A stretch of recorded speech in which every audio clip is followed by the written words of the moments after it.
my worst fear ended up coming true.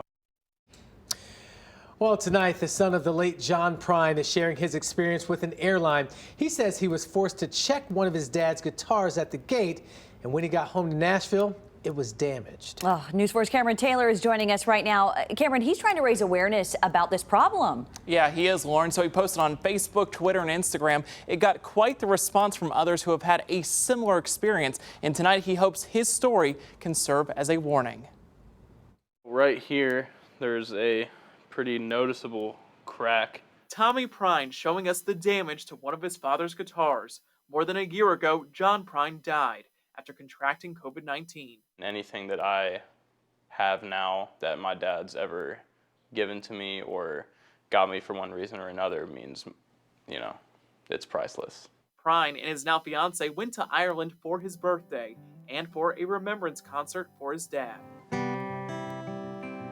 He had a couple of guitars up in the house that we have in Ireland, and I wanted to take one of them home. From Dublin to Philadelphia, no issues.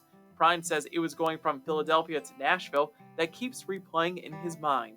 He tells News 4 an American Airlines employee wanted him to check the guitar at the gate. It's not very safe for an instrument to go down there if it's in a travel bag, and especially this particular instrument means a lot to me, so it made me feel very uncomfortable that they're asking me to do that. He voiced his concerns but says he was told he had no other option, so he checked the guitar.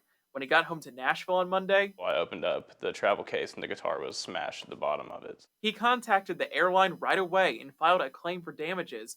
Prine says he was told the airline would not accept responsibility. That's when he went on social media to talk about his experience. Well, because I know that this isn't just an isolated incident. I know for a fact it's not the first time this has happened on any airline. After posting on social media, Prine says the airline reached back out. He hopes to raise awareness. This is people's livelihoods, you know? If I was someone who's not me and this is like my only guitar and I'm traveling across the country to my gig and that gets broken and it's on me, like that's ruining my career at that moment. His message for anyone who may run into a similar situation? I would just say stand your ground and don't let them do it, or else, you know, you have a broken guitar.